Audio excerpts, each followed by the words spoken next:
గ్రంథం తెరవండి. ప్రకటన గ్రంథంలో మీకు చూపిస్తాను. జయించిన వానికి జీవ కిరీటం ఇస్తాను. ఏమండి, అంతేనా? జయించిన వానికి సింహాసనం ఇస్తాను. ప్రతి చోట మనం చూస్తాం. జయించిన వానికి తెల్ల వస్త్రాలు ఇస్తాను. జయించిన వానికి ఇంకా ఆలయములో ఒక స్తంభంగా చేసేస్తాను. ఈ 2 అధ్యాయం కానుండి 7 సంఘాలకి 7 ఆశీర్వాదాలు ఉంటాయి. జయించిన వానికి అందరూ చెప్పండి, ఎవరికి ఇస్తాడంటే ఈ తెల్లని వస్త్రం, సింహాసనం, కిరీటం, ఇవన్నీ ఎవరికి ఇస్తానంటున్నాడు? జయించిన వానికి. జయించాలి. జయించలేకుండా చేతగాను వాళ్ళకి ఎవరు ఏమి ఇవ్వరు. జయం పొందని వాళ్ళకి, జీవితంలో ఏది సాధించలేని వాళ్ళకి, ఈవెన్ మన పిల్లలు కూడా ఎవరు, ఏ తల్లిదండ్రులు కూడా ఎవరు, ఏదో ఒక చదువులో జయమో, పనిలో జయమో, ఏదో ఒక విజయాన్ని వాళ్ళు పొందకపోతే పిల్లల గురించి ఏ తల్లిదండ్రులు కూడా సంతోషించలేరు, వాళ్ళని బట్టి ఆనందించలేరు. వాళ్ళకి ఏమి ఇవ్వబుద్ధి కూడా కాదు. కనుక అలాగే దేవుడు కూడా మనల్ని ఎలా చూస్తున్నాడంటే జయించు వారికి ఉండమంటున్నాడు. ఎలాంటి వారిగా? జయించో. యాకోబుతో దేవుడే స్వయంగా అంటున్నాడు, నువ్వు దేవునితోనూ మనుషులతోనూ పోరాడి గెలిచావు గనక నీ పేరిక. అలాంటి వాళ్ళంటే ఆయనకి ఎంతో సంతోషం. దావీదు చిన్నవాడైనా సరే గొల్లియాతు మీదకి వెళ్ళి యుద్ధం చేస్తానంటే ఎల్లు అన్నాడు దేవుడు. జయమిచ్చాడా లేదా? జయించాలి. నీ బలమో, నీ జ్ఞానమో, నీ స్థితో పతో ఏది నీకు అక్కర్లేదు. జయించాలి, సాధించాలని కసి ఉంటే చాలు నీకు. ఆ కసి, ఆ రోషం, పాసం ఉంటే దేవుడే జయించేవాడికి తోడు ఉండి జయమిస్తాడు. 38 సంవత్సరాల నుండి బేతెస్తా కోనేటి దగ్గర కూడా పడి ఉన్నాడు. 5 యోహాను సంవత్సరం. 38 సంవత్సరాలు ఎందుకు చచ్చేవారు ఇక్కడ? నువ్వు ఎంతకాలం ఇక్కడ పడి చేస్తావు? ఏంట్రా నీకేం కావాలి చెప్పు అంటాడు యేసు ప్రభువుని. స్వయంగా వెళ్తాడు యేసు. ఏమంటాడు? అయ్యా, దేవదూత వచ్చి నీళ్లను స్పర్శించినప్పుడు అందరూ 38 సంవత్సరాల నుండి రోజు ఎవడు కూడా స్వస్థత పొందుతున్నాడు. వీడు 38 సంవత్సరాలు ఉంటున్నాడు, వీడు స్వస్థత. మళ్ళీ ఏం చెబుతాడు? నన్ను దింపుటకు ఎవడు దింపుతాడయ్యా నిన్ను? ఎవడు లేపుతాడు నిన్ను అనుకుంటారు మనిషి. నాకు మా వాళ్ళు ఉన్నారులే,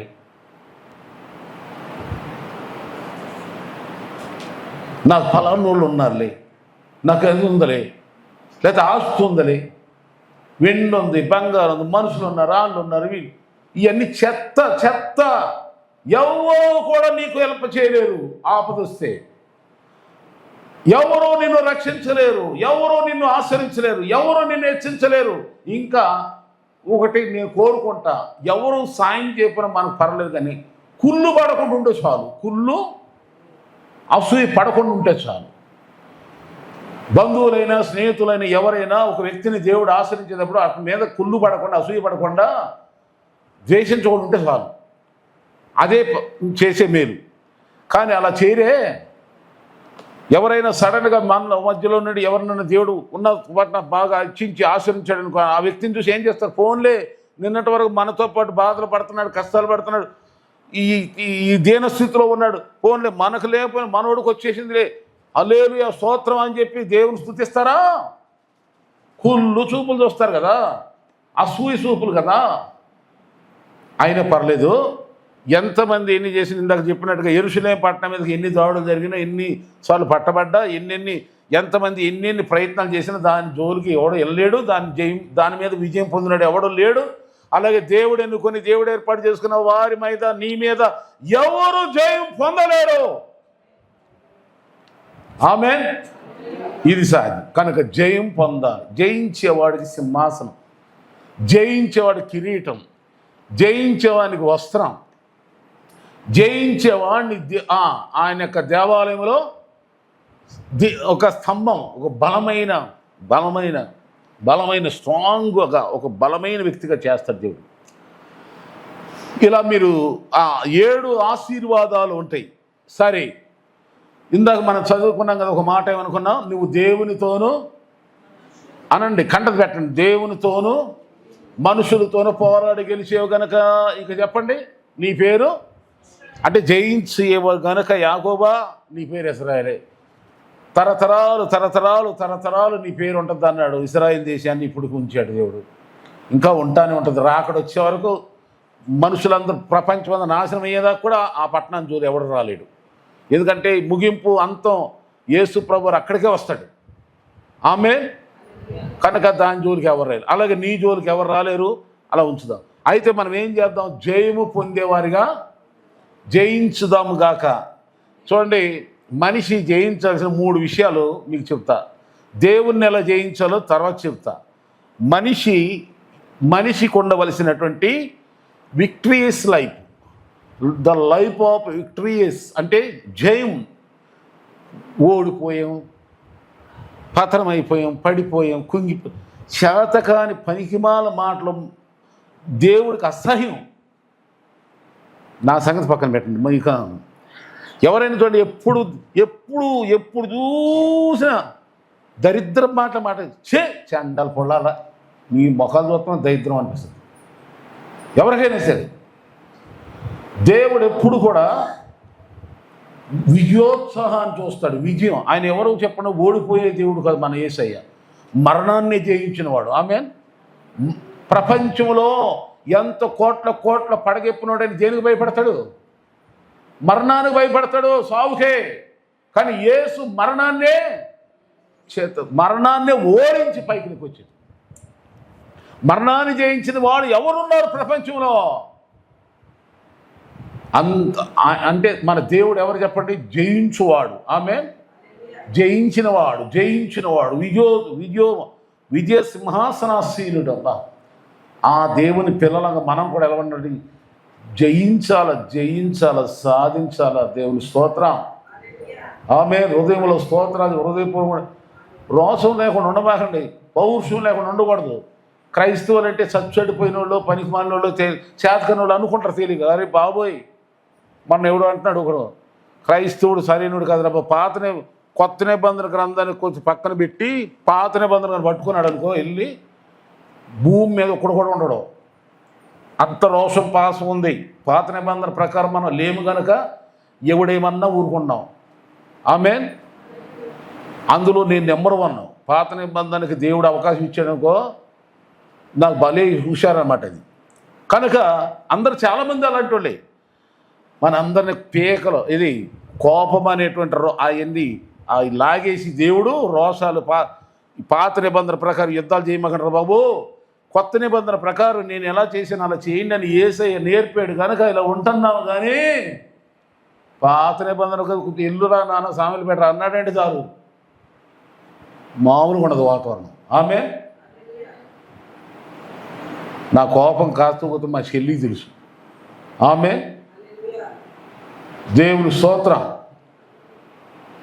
దేవుడు అన్ని కూరలు పీకేసి మోకరి ఉపాసం కన్నీరు కాదు అని దేవుడు అనసబట్టి ఉన్నా కానీ, లేకపోతే మన మామూలు క్రైస్తవులందరూ చేతకాని వాళ్ళ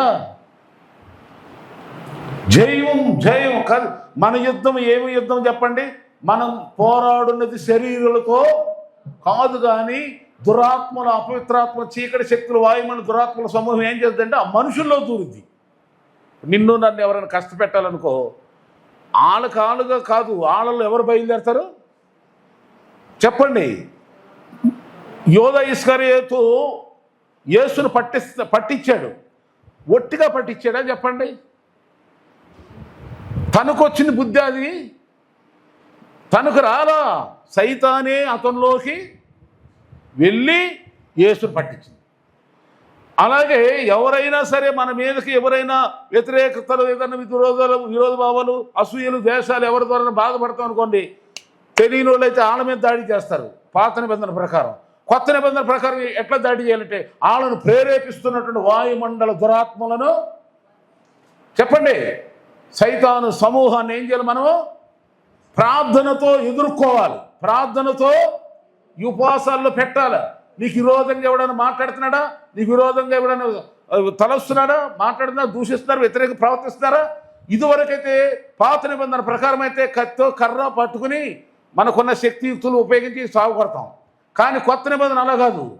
దేవుని ఆత్మతో నింపబడి వాక్యంతో చదువుకొని ప్రార్థన చేసుకుంటా ఏం చేయాలి? ప్రార్థనతో మోకాళ్ళ మీద నుండి యుద్ధం చేయాలా.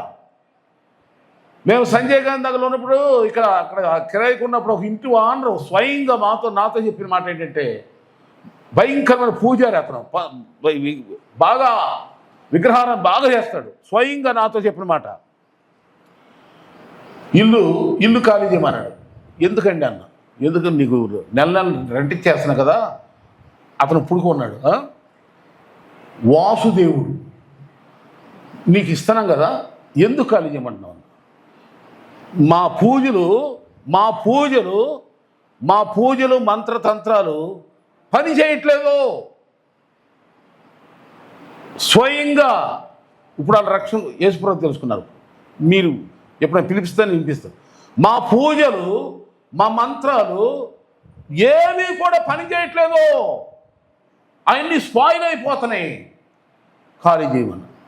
పర్లేదండి, నేనేమి మీ మంత్రాలు తంత్రాలు తాళ్ళు తడపలు పూజలు యాగాలు యజ్ఞాలకి నేనేమి అడ్డు రావట్లేదు కదా, నేనేమి అవి పోవాలి స్పాయిల్ అవ్వాలని ప్రార్థన కూడా చేయట్లేదు అన్నా. ఎందుకన్నా అంటే, లేదు స్వామి, నిన్నేమనుకోడు స్వామి, నువ్వు చూస్తానికి సైకిల్ వేసి తిరుగుతున్నావు, ఏమి పిల్లల్ని చూసి జారేస్తాం కానీ నువ్వు మామూలుడు కదా, ముందు ఇల్లు కాదు ఆమె అంటే మనలో ఏ శక్తి ఉందంటారు? చూసారా, కన్నీడు గుర్తించాడు. అప్పుడు నేను దేవుని స్తుతించా, ప్రభా ఎంత బలముగా నా పక్షాన్ని ఉన్నావా, నాకు తెలియదయ్యా, భూత వైద్యులకు లోకంలో ఉన్న విగ్రహారాధికులకు తెలుస్తుంది నేను ఎలాంటి ఉన్నావు.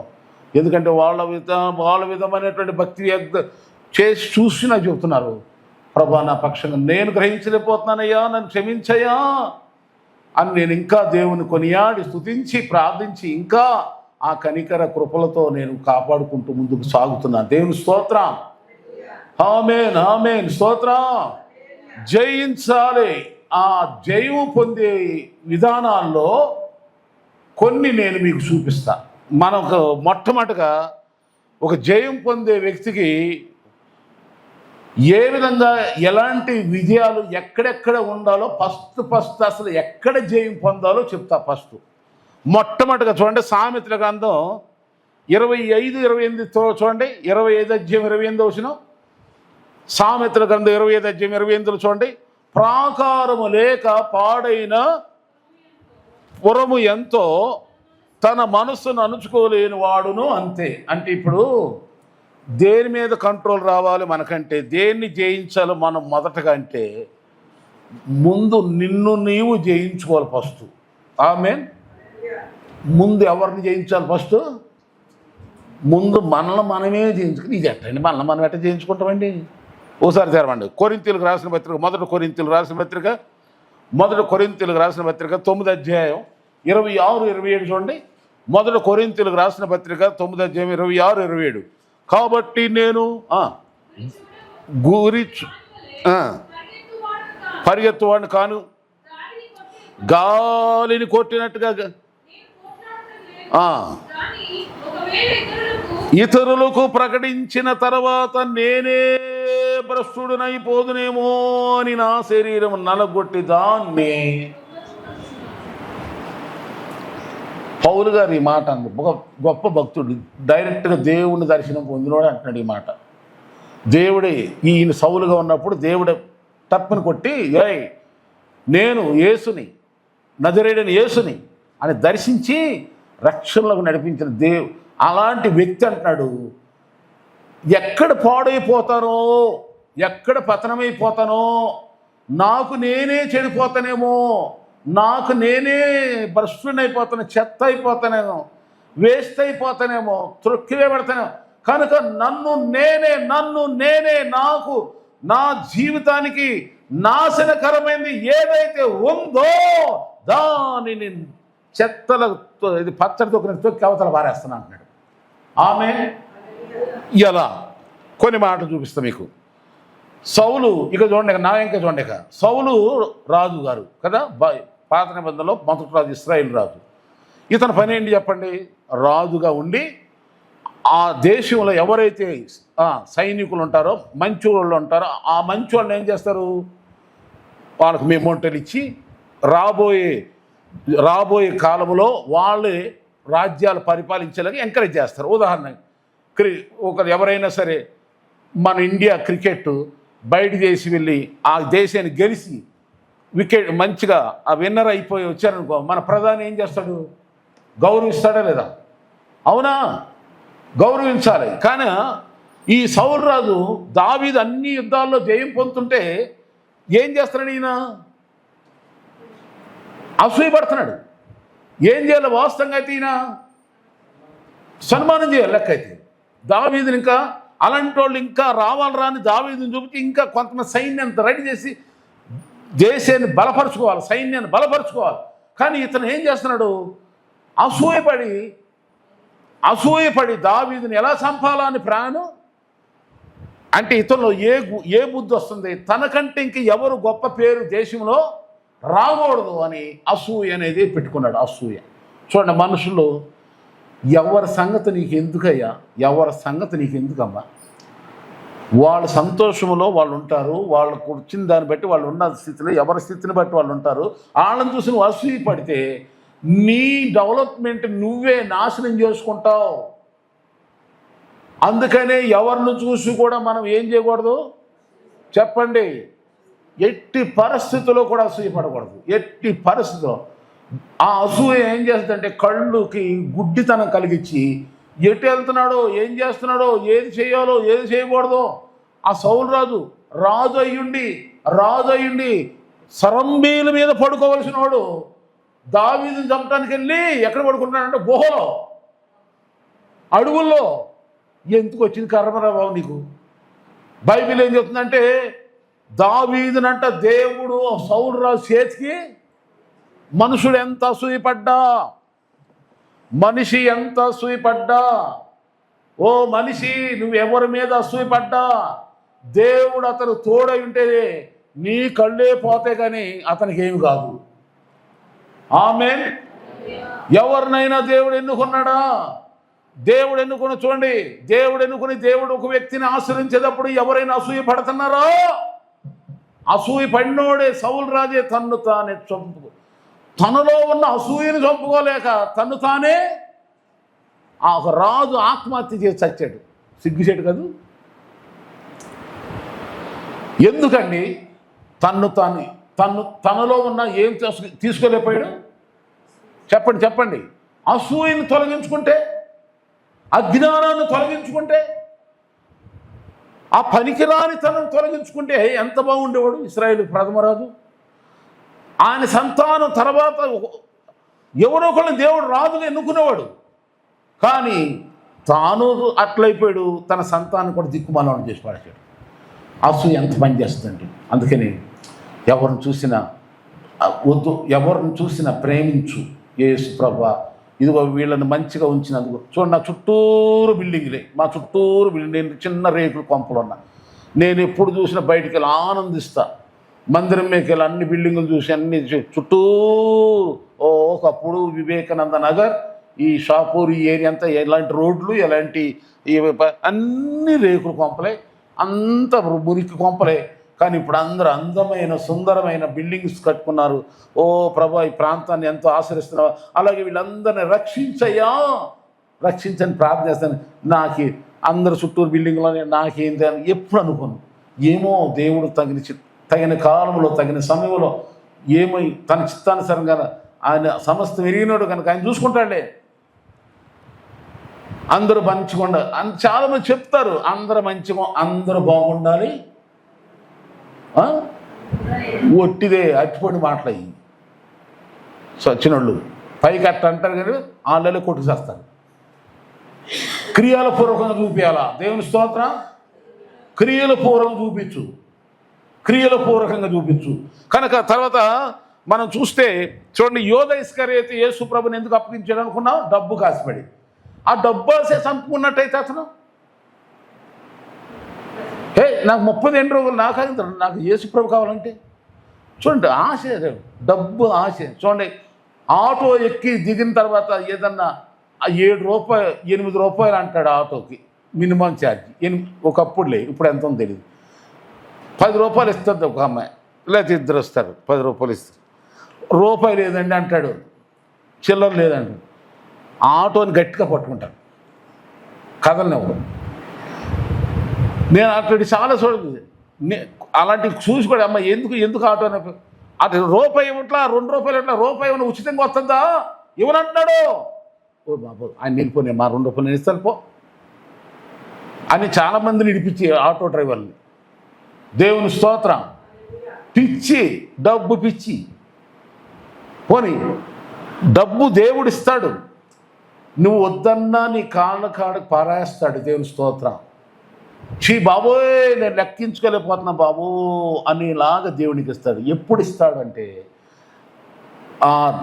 నిన్ను ధనవంతుని చేసి దేవుని పైన ఆశ, తృష్ణ, వాంఛ పెట్టుకో. ఆకాశమందు నీవు నాకుండగా ఈ లోకంలో ఉంది ఏది నాకు అక్కర అని ఎప్పుడైతే నువ్వు అలా అంటావో, నిజంగా అంటావో, నిజంగా ఉంటావో, వద్దన్నా తీసుకొచ్చి పడేస్తాడు డబ్బు. అంటే వీడు డబ్బులు లెక్క చేయడు, నన్నే లెక్క చేస్తున్నాడు. నా మీద ధ్యాస, నా మీద ఆశ, నా మీద శ్వాస, నా గురించే మాట్లాడుతున్నాడు, నా గురించి సిగ్గుపడతలేదు. ఇక ఇతనికి ఏది ఇచ్చినా పర్వాలేదు అని దేవునికి నమ్మకం కలిగినప్పుడు నువ్వు వద్దన్నంత ఆస్తి అస్సహి ఇసుకు పుట్టేలాగా దేవుడికి ఇచ్చేస్తాడు. నమ్మండి, అందరూ స్తోత్రం చెప్పండి. ఆమె డబ్బు కాసిపడమాక, దేవుడు ఇస్తాడు. మరి మూడోదిగా బిలాం అనే ప్రవక్త ఉంటాడు. సంఖ్యాకాండం 22 మీరు చదవలేరు కానీ తర్వాత చూసుకోండి. అతను ప్రవక్త. ఎలాంటి ప్రవక్త అంటే అతను ఏ మాట అంటే ఆ మాట అవుద్ది. దేవుడు ఎన్నుకున్న ప్రవక్త. అయితే ఒక అన్యరాజు ఆశ పెట్టాడు, ఇంటిడి బంగారం. ఎంత బంగారం? ఇల్లు అంటే మనలాగా చిన్న రూములు కదా అప్పుడు ఉండే ఇల్లు, పెద్ద పెద్ద ఇంటిడి బంగారం ఇస్తాను. వచ్చి నాకు విరోధంగా ఉన్నట్టు దేశాన్ని శపించున్నా. అన్యరాజుకి విరోధమైన దేశం ఏదంటే ఇశ్రాయేలు దేశం. దేవుని ప్రజలను శపించమని ఎవరిని అడుగుతున్నాడు అన్యరాజు వచ్చి? మాట్లాడేంటండి. ఓసారి మీకు ఇలా చెప్తే అర్థమైంది. ఒకసారి ఒక విశ్వాసి ఒకళ్ళు వేరే కొత్త వాళ్ళు ప్రార్థన చేయటం కానీ రమ్మన్నారు. ఎందుకయ్యా? మాకు కొంచెం మంచి జరగట్లేదు, ప్రార్థన చేయండి. మా పక్కన వేరే వాళ్ళు ఉన్నారు, వాళ్ళు క్రైస్తవులు కానీ ఎప్పుడు మమ్మల్ని తిడుతున్నారు, అసూయ పడుతున్నారు. వాళ్ళకి నష్టం జరగాలి, తొందరగా చెప్తున్నా, వాళ్ళకి నష్టం జరగాలి, మాకు ఆశీర్వాదం జరగాలి. ప్రార్థన చేయమంటా నన్ను పిలిచారు, ప్రార్థన చేయమని నన్ను పిలిచారు. తీరా నేను అక్కడికి వెళ్ళిన తర్వాత ఆ పక్కనున్న క్రైస్తవులు ఎవరో కాదు, నా విశ్వాసం. అంటే ఇప్పుడు ఎవరిని పిలిచి ఏమని నేను ఏమని ప్రార్థన చేయాలి? నేను కానుక ఎంత అని ఇస్తారంట, నేను వెళ్ళేమని ప్రార్థన చేయాలి?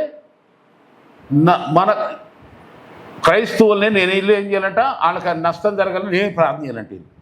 మరి ఒకరు చేస్తా మంచిదని అంటారు. అట్లా అలాంటిదే జరిగింది ఇక్కడ. ఒక ప్రవక్త అన్య దేశస్తులు వచ్చి నీకు ఇంటిడి బంగారం ఇస్తాం, ఇశ్రాయేలు అనే ఆ దైవ ప్రజలను శపిస్తూ, ఎందుకంటే దేవుడు వాళ్ళతో ఉన్నాడు, మాకు ఎక్కడ విజయం కలగట్లేదు అని కోరుతున్నాడు ఒక ఆటం. ఇతను ఏం చేశాడు? ఇతను ఏమాటన్నా జరిగిపోతుంది కదని చెప్పి తనకు వచ్చినటువంటి వరాన్ని, తనకున్న కృపని అన్యాయంగా దేవునికి విరోధంగా, దేవునికి ఇష్టం లేకుండా వాడుకొని డబ్బు, ఇంటిని బంగారంతో, ఆ బంగారంతో సమాధి కట్టు సర్దామనుకున్నాడేమో. కానీ దేవుడు ఊరుకుంటాడా? దేవుడు ఊరుకోలా, ఆయన్నే చంపేశాడు. దేవుని స్తోత్రం. డబ్బు కోసం కక్కుర్తి పని చేయమాకండి. డబ్బు గురించి దేవుని స్తోత్రం. కొంచెం మానవత్వం, దైవత్వం, కొంచెం భయం కలిగి. డబ్బు ముఖ్యం కాదు, ఆస్తి ముఖ్యం కాదు, చెత్తదే. దేవుడిస్తాడు నీకు. దేవుని స్తోత్రం. దేవుడిస్తాడు నీకు. ఇదిగో అబ్రహాముని అంటాడు దేవుడు, ఇదిగో చూడు నీ కంటి చూపు దూరం చూడు, ఎంత దూరం చూడు, నీ చూపు కంద నన్ను దూరం చూపించి అంటాడు. ఇదంతా నీకు ఇచ్చేస్తాడు. ఆమె దేవుడు ఇస్తాడు. నమ్ముతున్నారా? నీ బలాన్ని బట్టో, నీ చదువుని బట్టో, ఆస్తిని బట్టో ఇవ్వడు. కృప కృప కృప. ఆమె కనికరం కనికరం. దైవా నన్ను కనికరించయ్యా, నన్ను కనికరించయ్యా. దేవుడు అహంకారుని ఎదిరించి దీనులకు తన కృపను అనుగ్రహించునుగాక. హల్లెలూయా. కొంతమంది ప్రభుత్వాలు మా పార్టీని గెలిపిస్తే బ్లాక్ మనీ ఉంది, అది తీసుకొచ్చి అందరు అకౌంట్ వేసి పడేస్తామని అన్నాడు. పేరు చెప్పనులే. వేసాడా? వేయలా. మీ అకౌంట్లో ఎవడన్నా వేసారా? 50 లక్షలు ఎవరన్నా బ్లాక్ మనీ దొంగ ఉన్నది, దాన్ని పట్టేస్తా, తీసుకొచ్చేస్తా, అదంతా తీసుకొచ్చి మీ అందరు అకౌంట్లు వేసేస్తా, నాకు ఓట్లు వేయండి అన్నాడు. వేసారు అందరూ. సరే, వీళ్ళు మాట తప్పొచ్చామో కానీ, మనుషుడు కనుక మాట తప్పొచ్చాము కానీ, వినండి, దేవుడు మాట తప్పడు. బైబిల్ ఏముందంటే నన్ను ప్రేమించు వారిని అనండి ఆస్తికి నెరవేరాలు జరగాలి. సామెతల గ్రంథంలో ఉంది ఈ మాటలని చదువుకోండి. నన్ను ప్రేమించు వారిని నేను ప్రేమించున్నాను, నన్ను ప్రేమించే వారిని ఆస్తికి కర్తలుగా. మరి ఎవరిని ప్రేమిస్తున్నావు ప్రశ్నించుకో. కనుక నేను జయం పొందవలసింది ఎక్కడయ్యా అంటే, మొట్టమొదటిగా చెప్పండి, సెల్ఫ్ కంట్రోల్, నన్ పవర్. ముందు నీకు వ్యక్తిగతంగా జయం ఉందా? ఇది తినొద్దు అంటే తినకుండా ఉంటున్నావా? ఇది త్రాగొద్దు అనుకుంటే త్రాగకుండా ఆగలుగుతున్నావా? ఇది చెయ్యొద్దు, అది చేయకూడదు అని ఒక పద్ధతి పెట్టుకున్నావు, ఉండగలుగుతున్నావా? Be control. నీ శరీరం నీ మాట ఉంటుందా? సినిమాలు చూడకూడదు అనుకున్నావు, చూడకుండా ఉంటున్నావా? బూతులు మాట్లాడకుండా ఉండగలుగుతున్నావు. పలానా వాళ్ళతో స్నేహం చేయకుండా ఉంటున్నావా? ఒకవేళ నువ్వు నిజంగా అలా ఉంటే నువ్వు జయం పొందినట్టే. ఆమేన్. నువ్వు అనుకున్నా నువ్వెవరవో నీలాగా జీవించు, నీవు నీలాగా ఉండు. ఒక రాజులాగానే ఉండాలి. నిన్ను దేవుడు మన రాజులుగా చేశాడు, అధికారులుగా చేశాడు. లోకములున్న పెద్దలకు, భూ సంబంధమైన శరీర మనుషులందరికీ, అధికారులకు నిన్ను మాదిరిగా చేశాడు దేవుడు. ఒకవేళ దానియేలులాగా బానిస స్థితి ఉండొచ్చు, చిన్నోడ ఉండొచ్చు, పెళ్లి కానోడ ఉండొచ్చు, ఇల్లు లేదు, కానీ దేవుని కలిగి ఉన్నాడు. నేనెవరినో నువ్వు ప్రార్థన చేయొద్దని నేను మాంతానా అని ఏం చేశాడు ఆయన? ముమ్మారు ప్రార్థన చేశాడు దానియేలు. రాజు ఆజ్ఞకు భయపడకుండా, శాస్త్రానికి భయపడకుండా తానెవరో తానుగా ఉన్నాడు. అప్పుడే దైవం దిగొచ్చింది. నువ్వెవరివి? సైతాను అడుగుద్ది, నువ్వెవరివి? నేను క్రైస్తవుడిని అని దమ్ముగా గుండి బాగు ధైర్యం నుంచి చెప్పగలవా? నువ్వు కంట్రోల్లో ఉన్నట్టే. దేవుని స్తోత్రం. నువ్వు కంట్రోల్లో ఉన్నట్టే. దేవుని బిడ్డగా నువ్వు జీవిస్తున్నట్టే. నీ మీద నీకే విజయం ఉంది. నీవు కంట్రోల్ చేసుకోగలుగుతున్నావు, నిన్ను కాపాడుకోగలుగుతున్నావు, నీవు నిలబెట్టుకోగలుగుతున్నావు. ఇక నిన్ను ఎవరు ఏమీ చేయలేరు. అపవాది కాదు, మనుషులు కాదు, ఎవరు కూడా, ఏ స్నేహం ఎవరు కూడా నిన్ను ముట్టలేరు. అలాంటి వాళ్ళ కోసం యేసయ్య చూస్తున్నాడు. దేవుని స్తోత్రం. దావీదు అన్నదమ్ములు 8 మందిలో మరి దావీదుని ఎందుకు ఎందుకున్నాడు దేవుడు? దావీదుని గురించి దేవుడు ఏమన్నాడు చెప్పండి? దావీదు నా హృదయాను వాళ్ళు చెప్పినట్టు చేయడు, నేనేం చెప్తే చేస్తాను. ఆమేన్. దేవునికి నీ మీద ఆ నమ్మకం ఉందా? దేవుని చిత్తం ఏదో అదే నా చిత్తం, దేవుని ఇష్టం ఏదో అదే నా ఇష్టం, దేవునికి ఏది అనుకూలమో అదే నా అనుకూలం, దేవునికి ఏది ప్రియమో, దేవునికి ఏది శ్రేష్టమో అదే చాలు, అదే నాకు చాలు. ఆమేన్. అప్పుడు నువ్వు ఆయన కంట్రోల్లో నిన్ను నువ్వు కాపాడుకున్నట్టే. దేవుని స్తోత్రం. చూడండి, మన ఉపవాసాల్లో ఉన్నప్పుడు ఎక్కువగా ఆఫర్లు వస్తూ ఉంటాయి మనకి. ఎందుకంటే మనుషులు చక్కగా తగ్గిపోతాము. ముఖమేమో చక్కగా ఎలా ఉంటుంది చెప్పండి? కలలాడుతుంది. ఎందుకంటే లోపల ఉన్నదంతా కూడా క్లీన్ అవుతూ ఉంటుంది. ముఖం ఇంకోటి ఏంటంటే గుండెల్లో ఉన్నదంతా ప్రార్థనలో దింపేస్తాం.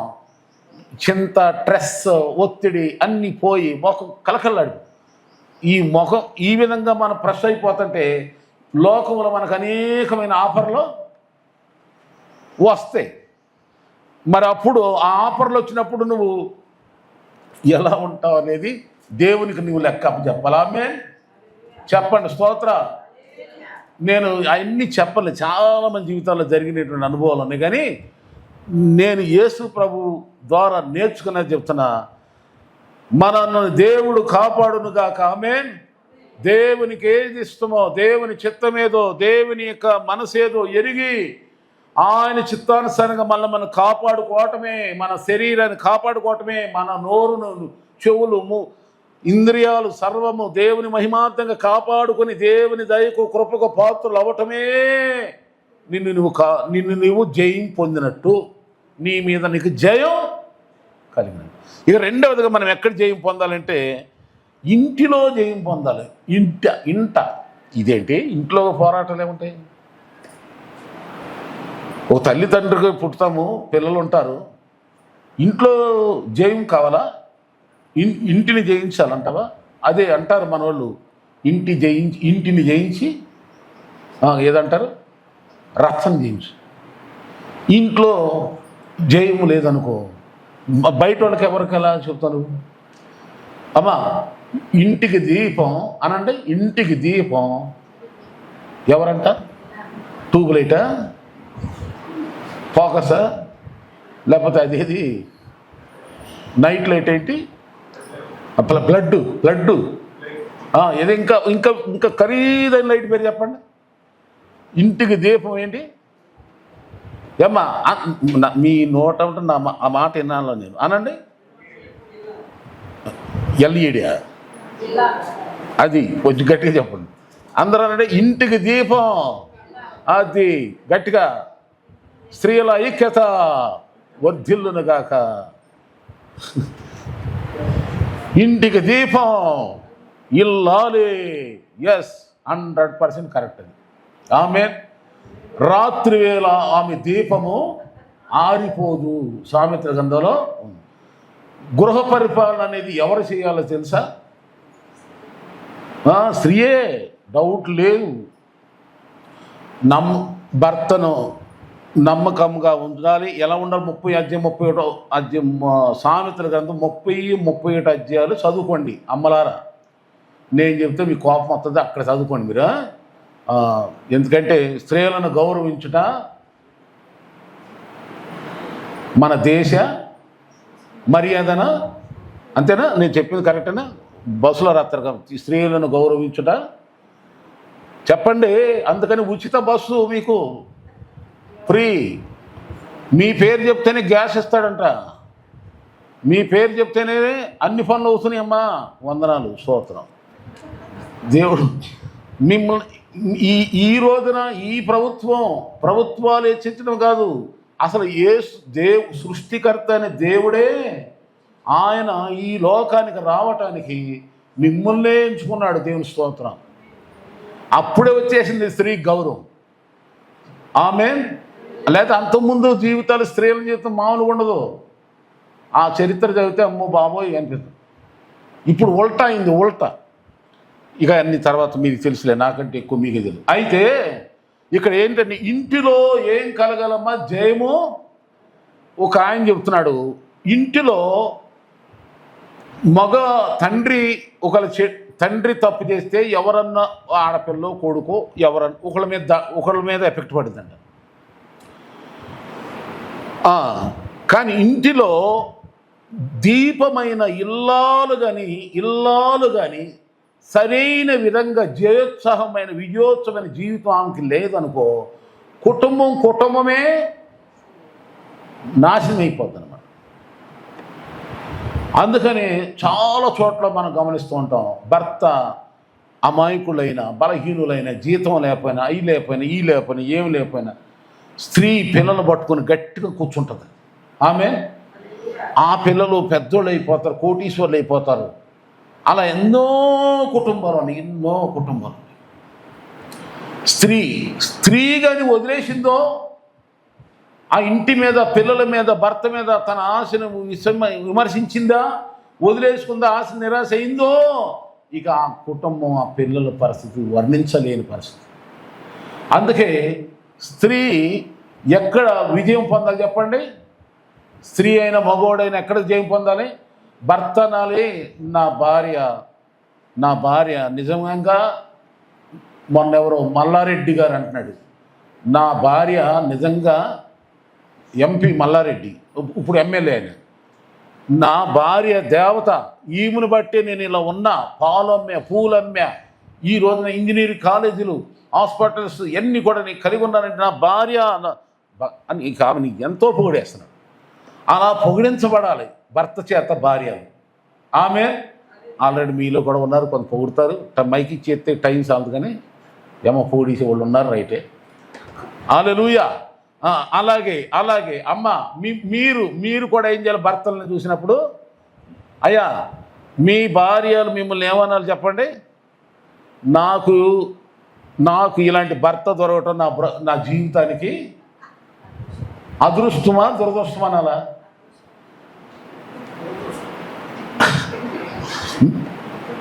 స్త్రీలను అంటే జయం పొందేటువంటి, విజయం పొందాలి, అది కారణం. విజయం ఎప్పుడంటాము?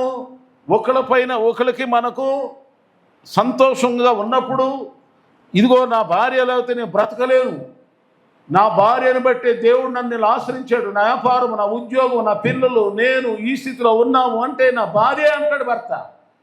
అలాగే స్త్రీని కూడా ఎప్పుడంటారంటే, చెప్పండి ఇక మగవాళ్ళు, ఇక నోరు తెత్తి నోరు ఆగేదట్లేదు. మనం కూడా, మగవాళ్ళు కూడా భార్య దృష్టిలో ఏమనిపించాలి చెప్పండి? రియల్ హీరో ఎవరో కాదు భార్యకి, ఎవరు చెప్పండి? సినిమా రీల్లో కనబడేవాడు కాదు, ఆడి సినిమాలోనే హీరో, ఇంట్లోకి వెళ్తే జీరో. ఆమెన్. నేను చాలా సినిమా హాల్లో యాక్టర్లు ఇళ్లలోకి ప్రార్థన చేసిన వాళ్ళ బ్రతుకులు మాకు తెలుసు.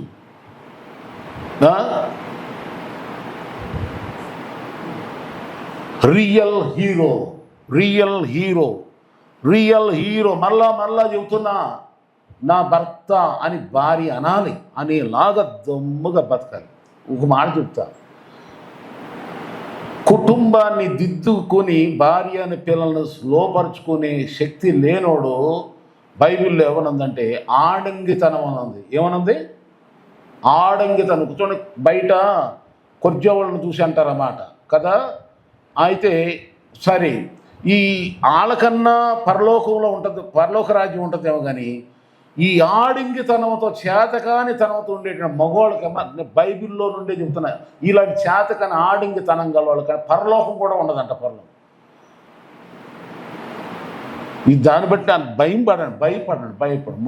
మగోడే. ఆమె అంటే మగోడు అంటే ఏదో స్త్రీని హింసలో పెట్టి, స్త్రీని బాధలు పెట్టేవాడు మగోడు కాదు, సచ్చినోడు, దరిద్రుడాడు. స్త్రీ ఏమనాలంటే మై హీరో, మై హస్బెండ్. ఆమె దమ్ముగా చెప్పాలి, పై మాటకు కాదు. స్తోత్రం. క్రియల ద్వారా చూపించాలా. కనుక అప్పుడే నీ ఇంట్లో నీకు విజయము కలుగునుగాక, జయము కలుగునుగాక. ఇంట్లో అప్పుడు జయము. ఇంట్లో ఏగల మాత, బయటేమో ఇంట్లోనే భార్య బూదులు పెడతా ఉంటుంది. బయటికి వెళ్ళే మీడియా పల్లకీలు ఎక్కుతూ ఉంటారు. ఏం సుఖం? ఆమె ఇంట్లో భార్యని ఏడిపిస్తా, దుఃఖ పెడతా, కన్నీరు కార్పిస్తా, చచ్చినోడు ఇక్కడ చచ్చాడు, అక్కడ చచ్చాడా అంటారు. చిచి, అది జయమా? అది విజయమా? బయటికి నువ్వు ఏం తింటే ఏం సుఖం? పెంట తిన్నట్టే. దరిద్ర బతుకెందుకు? కనుక మన స్త్రీ ఇంట్లో భర్త భార్యకి హీరోలాగా, మోడల్గా, మాదిరిగా ఉండాలి. ఒక దైవజనుడు చెప్పాడు నాకు, ఇంటికి భార్యకి శిరస్సు ఎవరండి? భార్యకి శిరస్సు ఎవరు? స్త్రీకి భర్త. మన సంఘానికి శిరస్సు ఎవరు? క్రీస్తు. అంటే మన భార్యకి పురుషుడు, స్త్రీకి పురుషుడు ఎలా ఉండాలి? శిరస్సులాగా. శిరస్సు ఎక్కడ ఉంటుంది? పైన అంటే తల ఎందుకు ఉంటుంది పైన అంటే ఈ తలలో ఎన్ని ఉన్నాయి చెప్పండి? కళ్ళు, అంటే భర్త ఇవన్నీ ఈ ఇంత పెద్ద శరీరానికి ఈ తలగాని లేకపోతే విలువ ఉందా? అంటే ఇంత భారీ శరీరం నడిపించగలిగేటువంటి కెపాసిటీ అంతా కూడా ఇక్కడ ఉందన్నమాట. ఇంటిని ఆ విధంగా చూసుకోవాలి, అంత తెలివైన వాడు ఉండాలి. చూడండి, ఎవరైనా మనం దైవ దర్శనానికి, దేవుని దర్శనం, ప్రార్థన చేయించుకోవడానికి మీరు ముందుకు వచ్చినప్పుడు మీరు ఎక్కడ మనం ప్రార్థన చేసుకుంటాం? మన దేహంలో ఏది ముట్టుకుంటాడు గురువు? తల తల తల తల.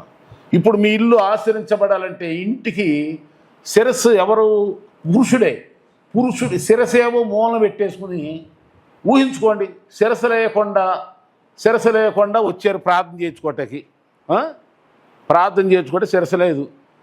ఎక్కడ ప్రార్థన చేస్తారా? ప్రార్థన మనిషేనా? అందంగా రూపం బాగుంటుందా? ఒక వంగిపోయి గూనితో వస్తారు ఎవరన్నా, గూనిపోయి తల కూడా ఇట్ట పైగా ప్రార్థన చేయటం వీలు పడుతుందా? అలా కొన్ని కుటుంబాలు అలా ఉంటున్నాయి, అలా బంధాలు అలా ఉంటున్నాయి. కనుక నీ భర్త అంటే ఇంటికి ఆయన, ఇప్పుడు చూడు, మన దేశానికి ప్రధానమంత్రి ఎంత పరిపాలన చేసినా భారతదేశానికి రాష్ట్రపతి మెయిన్. రాష్ట్రపతి ఎవరు చెప్పండి? ఒక కిరీటం అంటాడు, కిరీట పాత్ర. అలాగే స్త్రీ అంతా పరిపాలన చేసినా పురుషుడు ఏం చేయాలంటే గౌరవనీయమైన పాత్ర అన్నమాట. పురుషుడు గౌరవనీయమైన పాత్ర. అందుకని బ్లెస్సింగ్స్, ఆశీర్వాదం తీసుకోవాలన్నా, ఎవరైనా వచ్చినా, చుట్టాలు వచ్చినా, పట్టాలు వచ్చినా, స్నేహితులు వచ్చినా, ఎవరు వచ్చినా, గౌరవనీయమైన వాళ్ళు ఎవరు వచ్చినా ముందుకు ఎవరు, అమ్మ మీ వారు ఉన్నారా, లేకపోతే అబ్బాయి ఉన్నాడా, లేకపోతే అన్నయ్య ఉన్నాడా, లేకపోతే ముందు మగోడిని అడుగుతారు. అలాగే దేవుని దగ్గర కూడా ఎవరు ఉండాలి? ఫస్ట్ పాత నిబంధన గ్రంథంలో పురుషులే వెళ్ళేవాళ్ళు బయలుదేరిపించడానికి. ఇప్పుడు కూడా కొన్ని మతాల్లో చూస్తాం, పురుషుడే వెళ్ళాలి బయటికి. ఎక్కడికి వెళ్ళాలి? నమోజ్కి వెళ్ళాలి. ఆమేన్. ఒకప్పుడు అందరూ అదే. కానీ తర్వాత యేసయ్య వచ్చినాక అందరూ ఒకే రకంగా ప్రార్థన చేయాలి. స్త్రీ అని, పిల్లలని, పెద్దోళ్ళని లేదు, భేదం లేదు. అందరూ వెళ్ళొచ్చు మందిరానికి, అందరూ వెళ్ళి ప్రార్థన. కానీ ఒకప్పుడు, అందుకని మీరు వంశావళి గురించి చదువుతుంటే మత్తయి సువార్తలో అబ్రహాం ఇస్సాకుని కనెను, ఇస్సాకు యాకోబుని కనెను. ఇదే మగవాళ్ళు ఎట్టకంటారు అంటే అర్థం ఏంటి? కన్నది స్త్రీయే, పేరు ఎవరిది? మగోడిది.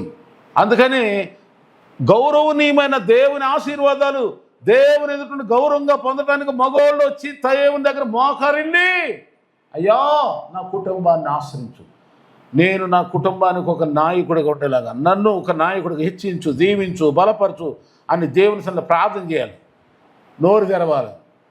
అప్పుడు దేవుడు నీ కుటుంబాన్ని ఆశ్రయించి నీ ఇంటిలో నీకు జయాన్ని దయచేస్తాడు. మరి దానికి కొన్ని ఉదాహరణలుగా మీకు చెప్తా. దావీదుని ఇంట్లో అందరూ తిట్టారు. ఎందుకు తిట్టారంటే యుద్ధం వద్దన్నారు, యుద్ధానికి వెళ్తాడు వద్దన్నారు.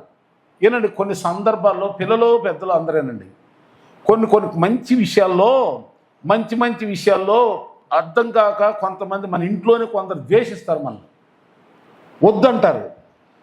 కానీ నువ్వు చేసేది మంచే కనుక, మంచిది దేవుని చిత్తానుసారంగానే ఉంది కనుక, ఉదాహరణకి ఎవరైనా నిన్ను రక్షణ బాప్తిసం పొందాలని ఉంది, పిల్లోడివి, తల్లిదండ్రులు వదరుగా నీ వయసు లేదు, ఏం లేదు, నీకెందుకు బాగా, మేము పొందాంగా, మేము మునిగాంగా, నువ్వెందుకు అని ఏదో చెప్తారు తెలిసింది. కానీ పిల్లలు బైబిల్ బాగా తెలిసి, బాగా తెలివితో, జ్ఞానంతో ఉండి వాళ్ళు వచ్చి బాప్తిసం పొందారనుకో, ఆ తిట్లని భరించినా సరే, తర్వాత వాళ్ళు పొందిన రక్షణ బట్టి దేవుడు ఆశ్రయించినాక అప్పుడు అందరూ ఎదుట వాళ్ళు ఏం చేస్తారు? ఘనత పొందుకుంటారు. ఆమె మంచి కార్యాలు. దావీదును యుద్ధానికి వెళ్ళొద్దన్నారు, అన్నదమ్ములు తిట్టారు, ఒరే ఎందుకు వచ్చారో నువ్వు, మేము యుద్ధంలో ఉన్నాం కదా, నువ్వు ఎందుకు వచ్చావు, గొర్రెలు లేదు పెట్టే. అన్నదమ్ములు వద్దన్నా కానీ వెళ్ళిపోయి యుద్ధంలో జయం పొందినాక అప్పుడు తెలిసింది దావీదు ఎంతో. ఇక అన్నయ్య తిట్టాడే, మా అక్కయ్య తిట్టిందని చెప్పి ఇంట్లో దూరినట్టయితే దావీదు ఇంట్లోనే ఉండేవాడు. ఆమె వీళ్ళు ఎవరో పట్టించుకోవాలా. తర్వాత చూడండి, యోసేపు అని ఆయన ఉన్నాడు, ఆయన కళలు కంటున్నాడు, కళలు కానీ కళల అర్థాలు చెబుతున్నాడు. అందరూ ఏమన్నారు అన్నదమ్ములు? చెప్పండి ఏమన్నారు? రే మేమింత పెద్దోళమై ఉంటే మాకు రాని కళ నీకెలా వస్తున్నాయిరా అని చెప్పి ఏం చేశారు? సమయం చూసి ఆయన్ని గుంతలో పడేసేసి అమ్మేసేసి, మరి తర్వాత వాళ్ళందరికి దిక్కు ఈయనే, వాళ్ళందరికి బతుకు ఈయన అయ్యాడు. అలాగే ఇళ్లలో కొన్ని సందర్భాల్లో మంచిని ప్రేమించరు. ఇప్పుడు యేసు ప్రభువే ఉన్నారు, యేసు ప్రభువే ఉన్నారు. ఆయన చనిపోయి సమాధిని జయించే వరకు తనతో పాటు పుట్టిన మరియమ్మ గారికి తర్వాత పుట్టిన సంతానం ఎవరు ఆయన లెక్క చేయలే, వాళ్ళ బంధువులు కూడా ఎవరు లెక్క చేయలే. యేసు ప్రభు వారు ఎప్పుడైతే యేసు మరణమును జయించాడో అప్పుడు యేసు ప్రభు సహోదరులు, ఆ బంధువులు, మిత్రులు అందరూ కూడా శిష్యులైపోయి యేసు ప్రభు కొరకు ఆయన హతసాక్షులైపోయారు. ఆమె యేసు ప్రభు కొరకు, అయ్యో మావోడు ఇంత గొప్పోడా, మేము అనుకున్నాం మరియ కొడుకు అనుకున్నాం, కానీ ఇంత గొప్పోడా, మనం ఇంత నిర్లక్ష్యం చేసామా అని యేసయ్య మరణమును జయించగానే అందరు గుండెలు బయలుపోయినాయి. తర్వాత ఆయన విజయోత్సవం, ఆయన కోసం ప్రాణాలు అర్పించారు. అది ఎక్కడైనా సరే కొన్ని మంచి జరిగేటప్పుడు, మంచి జరుగుతున్నప్పుడు కొన్ని సమయాల్లో ఇంట్లో మిస్అండర్స్టాండ్ చేసుకున్న, మంచి చేస్తున్నావు, మంచే చేస్తున్నావు, ఇంటికి జయము గౌరవనీయమైన మేలుకరమైన క్షేమకరమైన లాభకరమైన పనే నువ్వు చేస్తున్నావు. కానీ కొన్ని సమయాల్లో ఇంట్లో కొంతమంది అర్థం చేసుకో. దానికే యేసు ప్రభువారు ఏమనంటే, నేను ఇంటిలో సమాధానం కలుగజేయ వచ్చిందని అనుకుంటున్నారా? భేదమునే. ఇది అర్థం కాక మత ఛాందసులు యేసు ప్రభు ఇంట్లో గొడవలు పెడతాడంట ఎలమగంట వాళ్ళకి తెలుసు. యేసు ప్రభు అన్నాడు, నేను సమాధానం కలగజేయ వచ్చిందని అనుకుంటున్నారా? ఒకరికి విరోధాలు అంటే ఏంటి విరోధం చెప్పండి.